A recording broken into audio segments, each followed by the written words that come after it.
সুপ্রিয় দর্শক, আপনাদের সকলকে আমন্ত্রণ জানাচ্ছি বৈশাখী টেলিভিশনের স্বাস্থ্য বিষয়ক নিয়মিত আয়োজন বৈশাখী হেলথের আজকের পর্বে। পুরো আয়োজন জুড়ে আপনাদের সাথে থাকছি আমি ডক্টর ইফা জান্নাত ইফা। আজকে আমরা কথা বলবো অ্যালার্জিক কাশি, শ্বাসকষ্ট এর কারণ, লক্ষণ, প্রতিকার এবং চিকিৎসা সম্পর্কে। এ ব্যাপারে কথা বলার জন্য স্টুডিওতে আমাদের সাথে উপস্থিত আছেন একজন অত্যন্ত জনপ্রিয় এবং বিশেষজ্ঞ চিকিৎসক। আমাদের মাঝে উপস্থিত আছেন অধ্যাপক ডক্টর শামীম আহমেদ, মেডিসিন ও বক্ষব্যাধি বিশেষজ্ঞ, chairman, respiratory medicine department, Bangladesh medical university. আসসালামু আলাইকুম স্যার, আপনাকে আমন্ত্রণ জানাচ্ছি আমাদের আজকের পর্বে। ওয়ালাইকুম আসসালাম, আপনাকে স্বাগতম এবং সেই সাথে যারা দর্শক আপনাদেরকে শুভেচ্ছা। স্যার, শুরুতেই আমি আপনার কাছে জানতে চাই, অ্যালার্জিক কাশি এবং শ্বাসকষ্ট এই যে দুটা টার্ম বলতে আমরা আসলে কি বুঝি, বা এই দুটার মাঝে কি কোনো পার্থক্য আছে কিনা? আসলে এটা অ্যালার্জিক কাশি এক ধরনের কাশি হয়। সাধারণত দেখা যায় যে হঠাৎ করে এই কাশিটা শুরু হলো এবং দীর্ঘমেয়াদী কাশি থাকে। এটার কারণ হচ্ছে যে বিভিন্ন ধরনের অ্যালার্জেন থাকে। সেই অ্যালার্জেনের জন্য আমাদের শরীরে এক ধরনের রিয়াকশন হয়, ইমিউনোজেনিক রিয়াকশন। এই যে ইমিউনোজেনিক রিয়াকশন, তার ফলশ্রুতিতে কাশি হয় এবং এই কাশিটার জন্য দীর্ঘমেয়াদী কাশি হয়। তো এইখানে আমি একটা জিনিস বলে রাখি যে হযরত আলী রাদিয়াল্লাহু তাআনহু একটা কথা বলেছিলেন যে বোকা বন্ধুর চাইতে বুদ্ধিমান শত্রু ভালো, কারণ বোকা বন্ধু তোমার উপকার করতে যেয়ে অনেক অপকার করবে। অ্যালার্জিক কাশিতে ঠিক সেই ঘটনাই ঘটে। নর্মাল যে বিভিন্ন ধরনের অ্যালার্জেন, সেগুলিকে অনেক ভয়ানক কিছু ভেবে আমাদের শরীরের যে ইমিউনিটি, বিভিন্ন ধরনের সেল থাকে, তারা এমনভাবে রিয়্যাক্ট করে যে ফলে হয় কি যে ভয়াবহ ঘটনা ঘটে এবং এটা দেখা যায় অ্যালার্জেনের চাইতেও বেশি ক্ষতি করে এবং এটারই ফলশ্রুতিতে এই কাশিটা হয়। এটাই হচ্ছে অ্যালার্জিক কাফ। এখানে দেখা যায় যে বিভিন্ন ধরনের অ্যালার্জেন, যেমন ফুলের রেণু, গাছের পাতা, ঘরের মধ্যে যে বিভিন্ন ধরনের ধুলাবালি, ময়লা, আমরা একটা টার্ম ইউজ করি হাউস ডাস্ট মাইট, তারপরে হচ্ছে বিভিন্ন পশু পাখি, অনেকে বাসায় বেড়াল পুষেন, কুকুর পুষেন, এগুলির যে পশম, এরকম বিভিন্ন ধরনের অ্যালার্জেনের জন্য এই সমস্যাটা হয় এবং এটা অনেকে দীর্ঘমেয়াদী ভুগে থাকেন। আচ্ছা স্যার, এক্ষেত্রে এই যে অ্যালার্জিক কাফ যেটা হচ্ছে, সেটা কি ইন ফিউচার অ্যাজমাতে রূপান্তরিত হতে পারে, বা অ্যাজমা কি করতে পারে?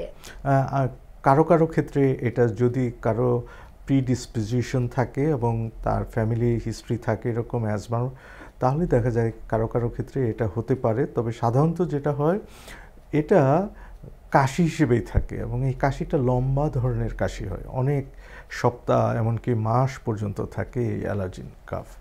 আচ্ছা স্যার, এই ধরনের কাশি কি দেখা যায় সারা বছরই থাকছে, বা ঋতু পরিবর্তনের সাথে কি আর কোনো সম্পর্ক আছে কিনা? এটা আসলে ঋতু পরিবর্তনের সাথে সম্পর্কটা বেশি।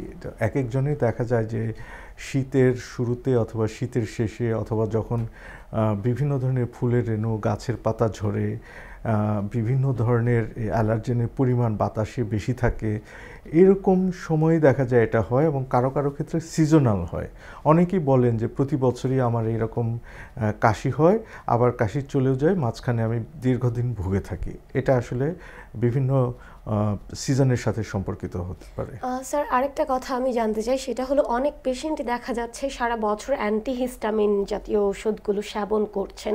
তো এটা আসলে কতটা সেফ, বা তাদের কি করণীয় সে ব্যাপারে আমি একটু জানতে চাই। এটা হচ্ছে অ্যালার্জিক কাফের ক্ষেত্রে অ্যান্টিহিস্টামিন অনেকে ব্যবহার করেন। অনেকে অ্যালার্জিজনিত বিভিন্ন ধরনের সমস্যা, যেমন এখানে রাইনাইটিস হতে পারে, সেসব ক্ষেত্রেও দেখা যায় অ্যান্টিহিস্টামিন ব্যবহার করেন। আসলে অ্যান্টিহিস্টামিনের তো প্রকারভেদ আছে। অনেকটা প্রাথমিক সময়ের যে অ্যান্টিহিস্টামিন ছিল, যেমন হিস্টাসিন, অনেকে মনে করতে পারেন প্রচুর খেতেন, কিন্তু এখন তো থার্ড জেনারেশন অ্যান্টিহিস্টামিন চলে আসে, ফোর্থ জেনারেশন দেখা যায় আশি করতেছে বা আসছে।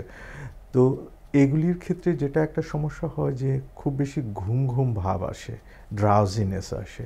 তো যদি কেউ খুব বেশি ড্রাউজি থাকে, তাহলে কাজকর্ম ঠিকমতো করতে পারেন না এবং দেখা যায় যেসব কাজে খুব বেশি মনোযোগ দরকার এবং বিভিন্ন ধরনের যন্ত্রপাতি ব্যবহার করতে হয়, সেই সব ক্ষেত্রে কিন্তু অ্যাক্সিডেন্ট হওয়ার ভয় থাকে।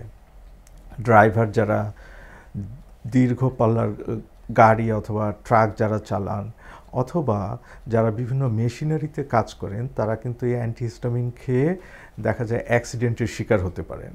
আমাদের দেশে এগুলি পরিসংখ্যান হয় না, কিন্তু বিদেশে কিন্তু হয় এবং দেখা যায় যে এটা একটা কারণ রোড ট্রাফিক অ্যাক্সিডেন্ট বা যে কোনো ধরনের কর্মক্ষেত্রে অ্যাক্সিডেন্টের। আরেকটা জিনিস হলো দীর্ঘমেয়াদী অ্যান্টিহিস্টামিন খেলে কিন্তু কিছু কিছু ক্ষেত্রে দেখা যায় খেলে বা ব্যবহার করলে ওই সমস্যাটা আবার প্যারাডক্সিক্যালি বেড়েও যেতে পারে। সুতরাং চিকিৎসকের পরামর্শ ব্যতীত শুধুমাত্র ধারণার বশবর্তী হয়ে এগুলি খাওয়া ঠিক না। অনেক সময় দেখা যায় যে অ্যালার্জি, এক ধরনের অ্যালার্জি হতে পারে কাফ ভ্যারিয়েন্ট অ্যাজমা, তারাও অ্যান্টিহিস্টামিন খাচ্ছেন। তো অ্যান্টিহিস্টামিন খেলে যেটা হয় এই সমস্যাটা আরও প্রকট আকার ধারণ করে। এই জন্য দীর্ঘমেয়াদী চিকিৎসকের পরামর্শ বাদে অ্যান্টিহিস্টামিন খাওয়াটা ঠিক না। আর যদি অ্যালার্জি জাতীয় সমস্যা হয় তাহলে চিকিৎসকের পরামর্শ নিয়ে উনি যেভাবে অ্যান্টিহিস্টামিন খেতে বলেন ঠিক সেভাবেই সেবন করা উচিত। জি স্যার, অবশ্যই। এক্ষেত্রে আমি এখন একটু কাফের ভ্যারাইটি অ্যান্ড ডিজিজের ভ্যারাইটি সম্পর্কে একটু জানতে চাইবো। কাফ ভ্যারিয়েন্ট অ্যাজমা অথবা অ্যালার্জিক অ্যাজমা, সিওপিডি কিংবা নিউমোনিয়া, এই যে চারটা ডিজিজ, এগুলোর মাঝে আমরা কিভাবে ডিফারেন্সিয়েট করতে পারি? বা অনেক সময় দেখা যায় পেশেন্ট বলছে যে আমার কাশির সাথে দম বন্ধ হয়ে আসছে, আমি নিঃশ্বাস নিতে পারছি না। এটা আসলে কিসের লক্ষণ হতে পারে? এটা যতটা রেসপিরেটরি ঠিক ততটাই কিন্তু কার্ডিয়াক রিজনের কারণেও হতে পারে। এখন পেশেন্টের আসলে কোন অবস্থায় উচিত ডক্টরের শরণাপন্ন হওয়া যাতে সে একটা প্রাইমারি লেভেলেই চিকিৎসাটা পেতে পারে অ্যান্ড এরকম লেট একটা স্টেজে না যায়? আচ্ছা, এই চারটার ক্ষেত্রে আমি একটা জিনিস বলে রাখি যে কার্ডিয়াক ক্ষেত্রে যেটা হয় সেটা হচ্ছে কাশির চাইতে বেশি হয় শ্বাসকষ্ট। আগে একটা টার্ম ইউজ করতো কার্ডিয়াক অ্যাজমা, মানে হার্টের জন্য শ্বাসকষ্টজনিত সমস্যা, এবং এটাকে কার্ডিয়াক অ্যাজমা বলতো, এখন আর বলা হয় না।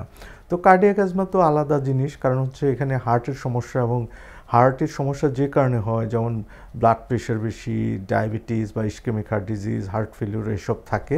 সুতরাং এগুলি এক ধরনের। আর এখানে যে চারটার কথা বললেন, অ্যালার্জিক যেটা কাশিটা হয় সেটা হচ্ছে অ্যালার্জেনের জন্য, এক একটা সিজনে হয়, এবং এই কাশিটা সাধারণত শুষ্ক কাশি থাকে এবং কয়েক সপ্তাহ পর দেখা যায় চিকিৎসা করলে এটা চলে যায়। কিন্তু কাফ ভ্যারিয়েন্ট অ্যাজমা যেটা হয় এটা শুধুমাত্র কাশি নিয়েই প্রেজেন্ট করে এক ধরনের হাঁপানি রোগী, এবং এই কাফ ভ্যারিয়েন্ট অ্যাজমাটা রাতের বেলা বেশি হয় এবং এটা ড্রাই হয়, এবং দেখা গেছে যে মহিলাদের ক্ষেত্রে কাফ ভ্যারিয়েন্ট অ্যাজমা বেশি হয়।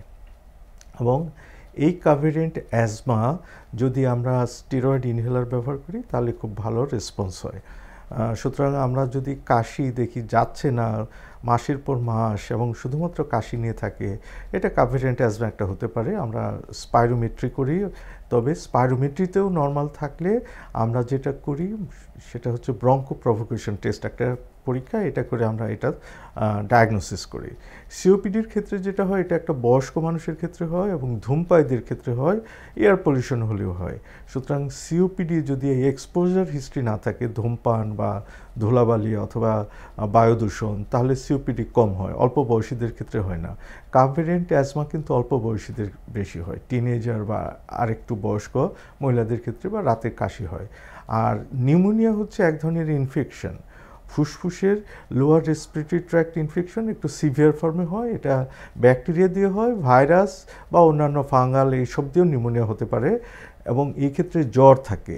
আগের যে দুটো বললাম কাফ ভ্যারিয়েন্ট অ্যাজমা, অ্যালার্জিক কাশি বা সিওপিডি, এখানে কিন্তু জ্বর থাকে না, কিন্তু নিউমোনিয়াতে জ্বর থাকবে এবং দেখা যায় যে কাশির সাথে অনেক কফ আসলো অথবা বুকে ব্যথা করলো এবং টক্সিক হয়ে গেছে পেশেন্ট, এবং অ্যান্টিবায়োটিক খেলে দেখা যায় 1-2 সপ্তাহের মধ্যে যদি কমপ্লিকেশন না হয় রোগী ভালো হয়ে যায়। তাহলে এটা হচ্ছে নিউমোনিয়ার কাশি। জি স্যার, আপনাকে অসংখ্য ধন্যবাদ জানাচ্ছি আপনার শত ব্যস্ততার মাঝে আমাদের সময় দেওয়ার জন্য। আপনাকে ধন্যবাদ, এবং আমরা সুস্থ স্বাভাবিক থাকার জন্য সবসময় অ্যালার্জেনকে অ্যাভয়েড করার চেষ্টা করব, এবং আমার যেখানে একটু বাইরে যাব মাস্ক পরিধান করব। ধন্যবাদ স্যার। সুপ্রিয় দর্শক, আজকে আমরা অনুষ্ঠানের একেবারেই শেষ পর্যায়ে চলে এসেছি। পরবর্তী পর্ব দেখার আমন্ত্রণ জানিয়ে বিদায় নিচ্ছি। সুস্থ থাকবেন, ভালো থাকবেন, বৈশাখী টেলিভিশনের সাথেই থাকবেন। আল্লাহ হাফেজ।